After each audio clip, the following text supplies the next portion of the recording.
Hello everybody, and welcome to Ancient Architects. Please subscribe to the channel for regular content on ancient architecture, as well as all of the latest news from the world of archaeology.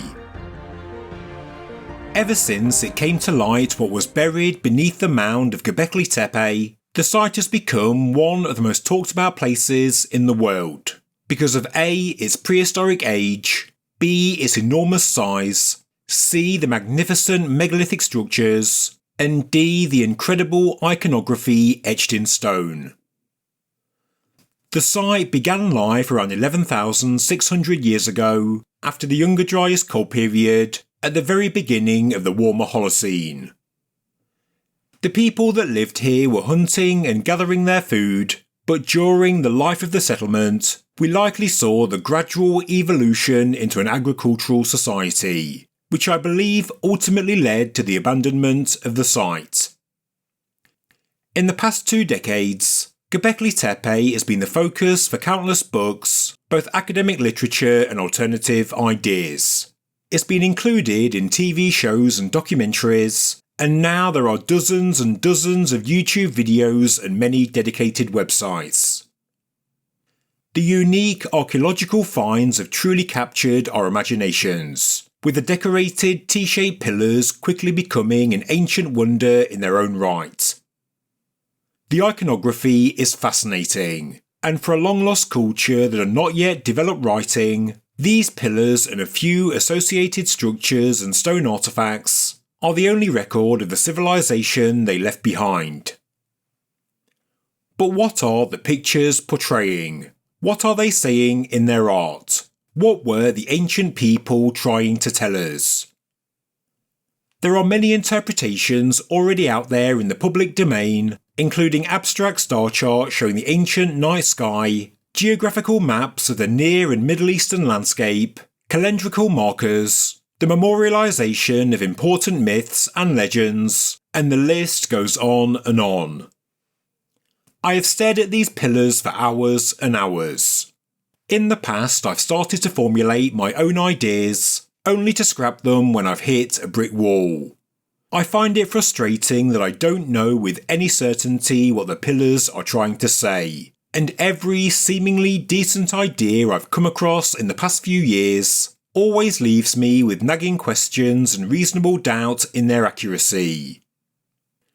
But now, after extensive reading, personal research and brainstorming, I think I'm finally onto something. And so, in this video, which is part 1 of what will be a 2 or 3 part series, it's time to take a look at the detail. Any hypothesis regarding the pillar iconography has to be all-encompassing. An animal that's being portrayed on one pillar has to make sense if it's also being portrayed on another. We can't just cherry pick one pillar, for example pillar 43, make a hypothesis and then try and shoehorn the other pillars into it. For example, if a vulture is a constellation on pillar 43, then surely it should be the same constellation on pillar 56, and also on this frieze from enclosure D, and on these statues as well. If a hypothesis works for one but not for all, then, in my opinion, surely it can't be right.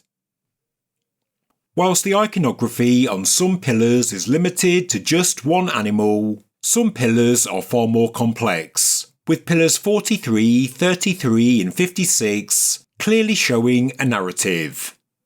There is not just a selection of animals on display, but there are also clear relationships between them.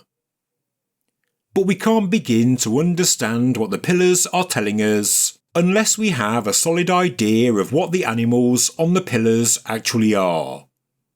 Are these really snakes as some have said, and is this really a spider? And this is extremely important because the wrong animal will make the puzzle impossible to solve. If we have the wrong animal in the first place, well, we could stare at these pillars for a lifetime and never make any sense of them. Identifying the animals on the pillars requires knowledge of wildlife in this part of the world. it also needs logic when we see animals in context with each other. And yes, like any hypothesis, it will also require some calculated assumptions and leaps of faith. The ancients did not leave us with instructions to follow. The identification of the animals has to be in context with the rest of the pillar iconography, and if we manage to correctly identify each animal, then the same animal has to work in context when we find it on other pillars as well. For example, if these are snakes, then why are they associated so closely with two cranes? And why is a snake coming head to head with an aurochs on pillar 20?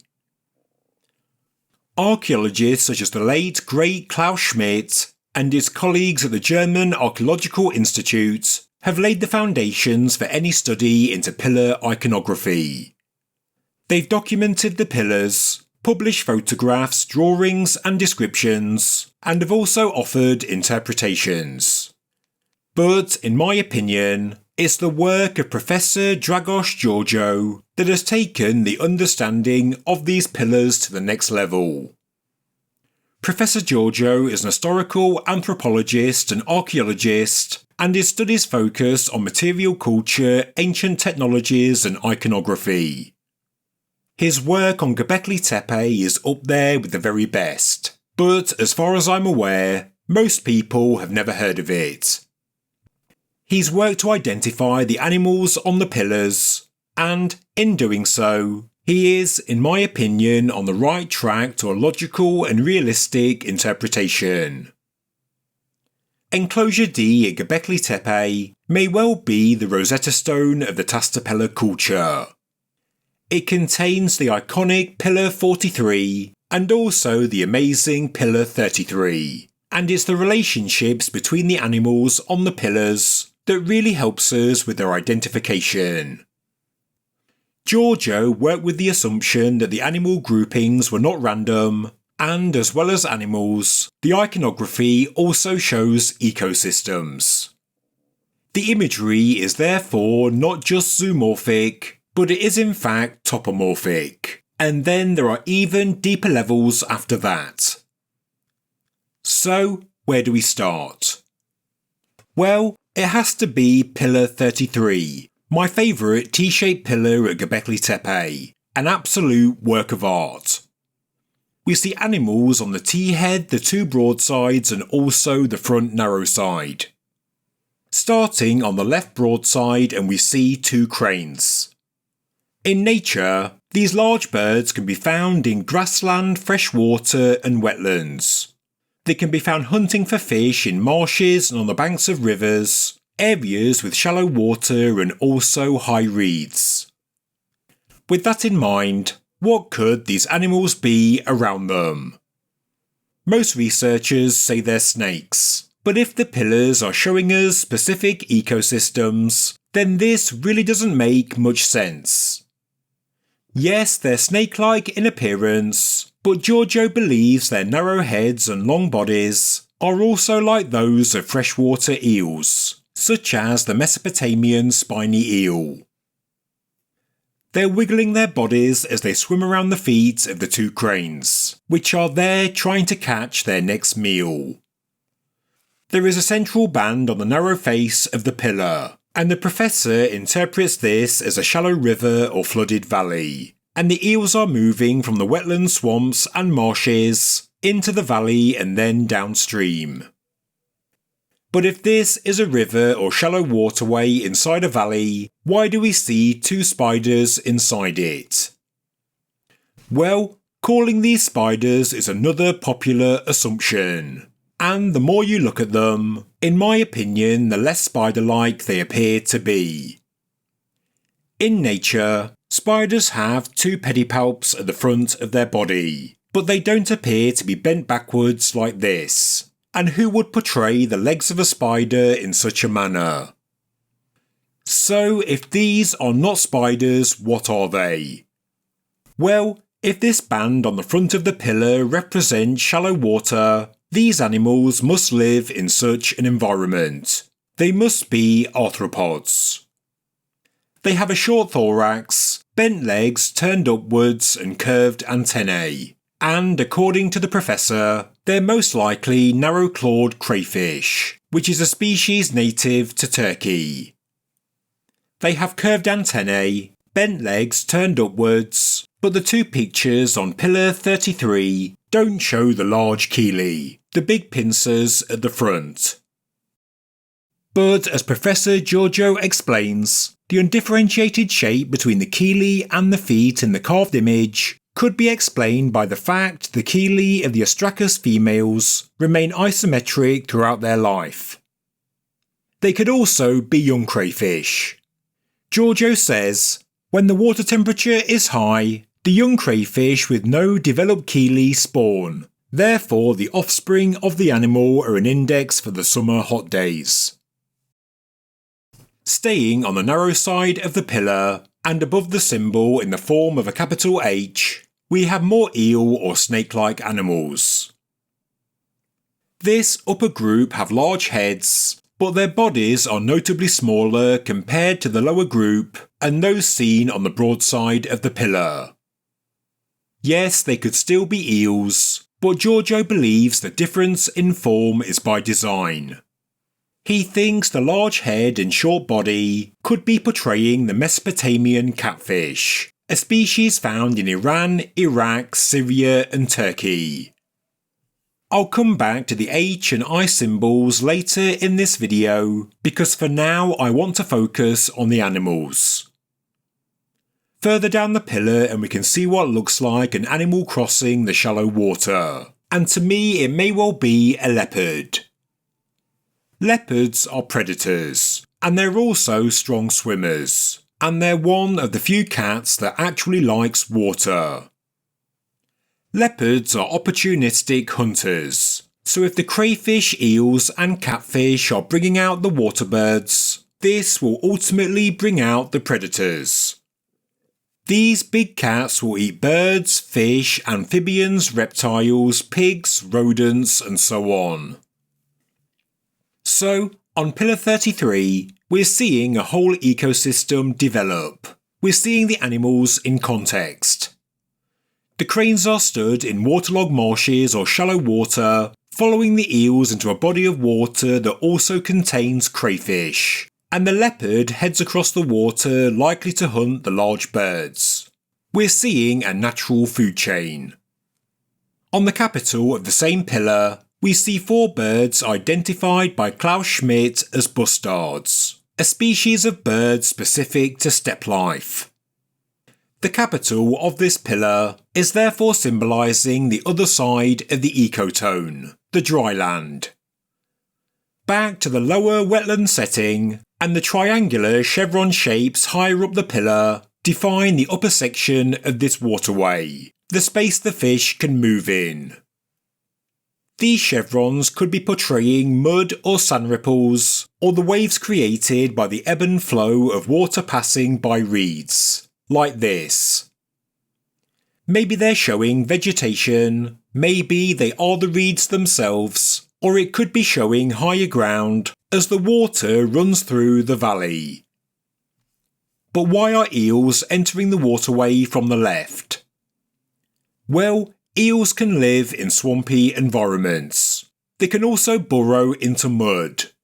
In fact, some can even survive drying ponds, and that's because of their ability to breathe air. They are also migrating animals and can move from streams and rivers to large lakes and even the ocean. For example, a study released in 2016 shows how European eels migrate from their freshwater enclaves and end up in the Atlantic Ocean where they mate and, well, die. Eggs are laid, they hatch and the young eels make their return journey back to Europe. With all this in mind, as well as being a marker for an ecosystem, could Pillar 33 also be a time marker? Is it showing a specific time when eels are on the move, migrating to their spawning ground, and attracting the large birds to feast on them as they do? Could the use of the eel symbol specifically be an indicator of time? as well as a marker for a specific landscape and ecosystem. Pillar 33 is one of the most complicated pillars at Göbekli Tepe. There is so much to think about, but getting the correct animal is so important. Moving on, and from what we learn from Pillar 33, we can also use it to interpret Pillar 20. According to Giorgio, the rectangular band we see on the narrow side of a pillar represents a valley, and whether it's wet or dry depends on the animals we see. On Pillar 20 we have a catfish with its large head and shorter body, indicating wet conditions, but it's now face to face with a bovid, maybe an aurochs. The bovid animal is positioned vertically and not horizontally, which Giorgio believes represents a dead animal, a carcass floating on the water, a flooded valley. Apparently, the catfish is considered more of a scavenger than a predator, so a catfish face to face with a bovid may not actually be a strange pairing. In fact, this pillar could well be a teaching aid for a hunting society. And the lesson?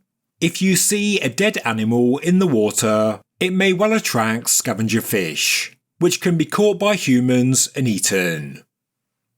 And the same can be said with Pillar 30, where we see on the narrow side more possible catfish or eels, swimming alongside a vertically positioned drowned animal.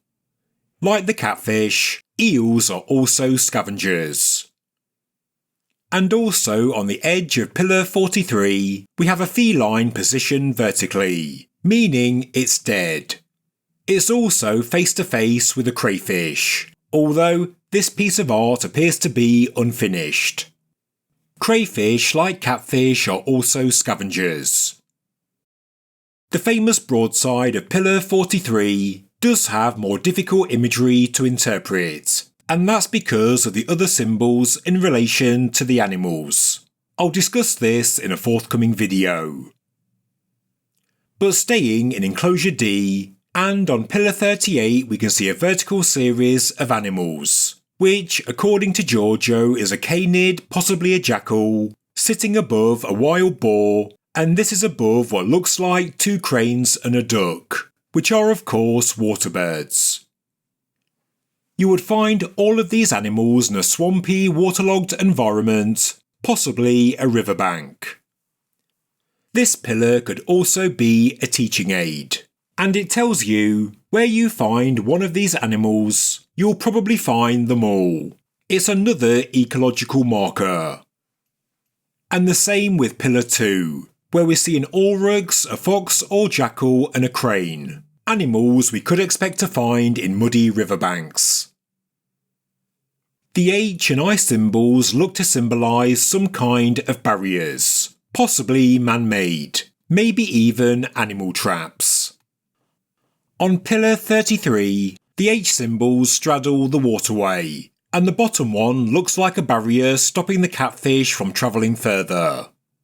It's a barrier the fish can't penetrate, hence why they stop in front of it. We also see a number of eye symbols in front of the cranes, which are also positioned around the water that contains the catfish. We're humans making barriers around certain bodies of water, keeping the animals away from the fish, and also stopping the fish from swimming downstream. And this was also the humans could catch them. Is this evidence that people were engineering the landscape in such a way to manage the wildlife, to manage their own sources of food?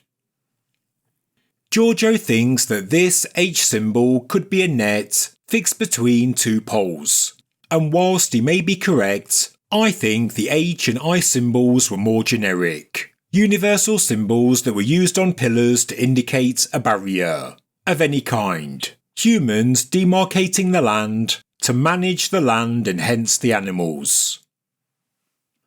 On Pillar 43, we can see another I symbol barrier, and again it's stopping a crane, and then a catfish or eel looks to be going around an H barrier and down, maybe showing how barriers can be used to stop and then direct the fish to swim in a certain direction.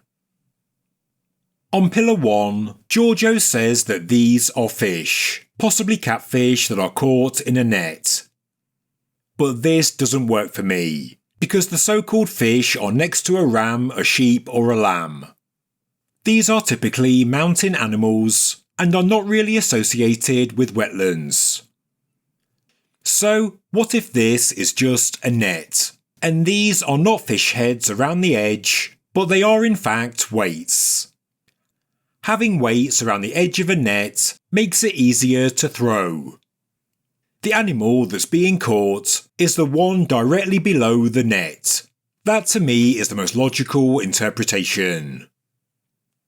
As we can see, it's an isolated animal, but wild sheep such as the mouflon of Europe are not solitary creatures. Maybe the lesson here is to isolate one animal, likely a lamb.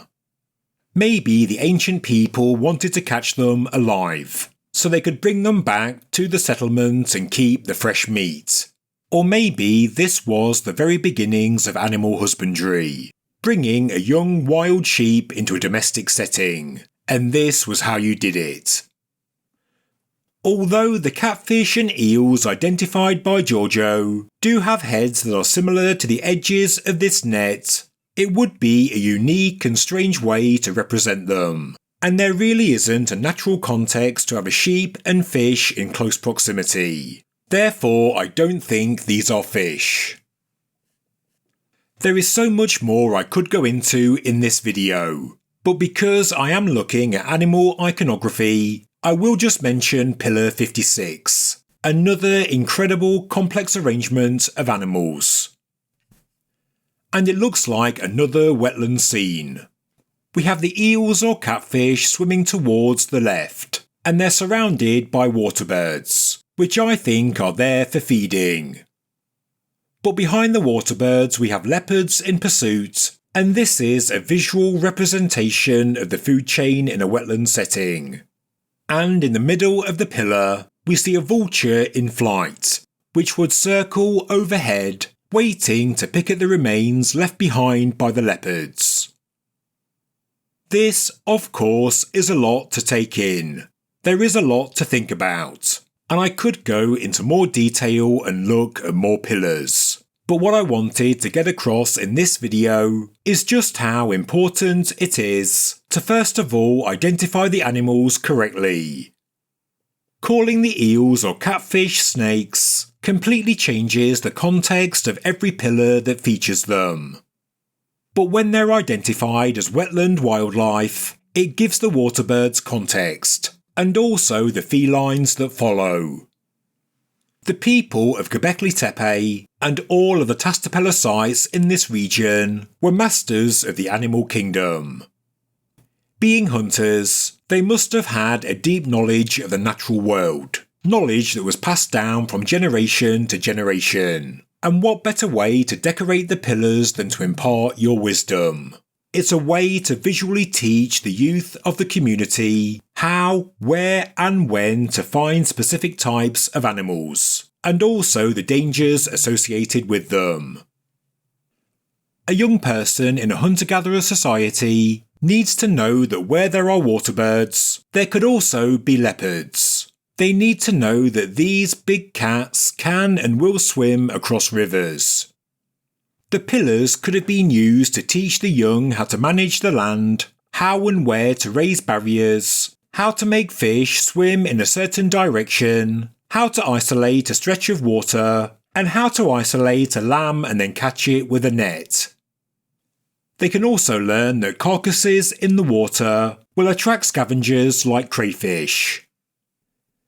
This video is really just an introduction, and there is a lot more I need to go into. The animal behaviour shown on the pillars can sometimes indicate a particular time of the year, and this adds another dimension to the iconography. In his work, Professor Giorgio goes a stage further, discussing the shaman's role inside the enclosures, how he or she may have used it. To him, The overriding story of Enclosure D looks to be the flooding of the land at the end of winter, when vast landscapes were covered by the floodwaters of the Euphrates and its tributaries. From the flooding, the carcasses of drowned animals were floating on its surface. The narrative could also be about a riverine landscape at the beginning of spring, with quiet running waters filled with fish and waterbirds, with aurochs and boars hiding in the muddy banks as the leopards and jackals lie in wait. Enclosure D could be a shamanic sanctuary involving the world of water, where details of the natural world were taught to the people, with stories and maybe also beliefs and mythology weaved in. Identifying animals is just the beginning. Working out a logical interpretation for the associated symbols is the next stage. And then we do need a realistic and logical explanation. We must also consider the anthropomorphic pillars, and why in the later phases of occupation at Göbekli Tepe, human iconography overtook the animals. But I think this new line of research finally helps us to make sense of the pillars of Göbekli Tepe, and then we can hopefully relate it to the iconography of Karahan Tepe and the rest of the incredible Tastapela sites in southeastern Anatolia. Thank you very much for watching this episode of Ancient Architects. If you enjoyed the video, please subscribe to the channel, please like the video, and please leave a comment below. Thank you very much.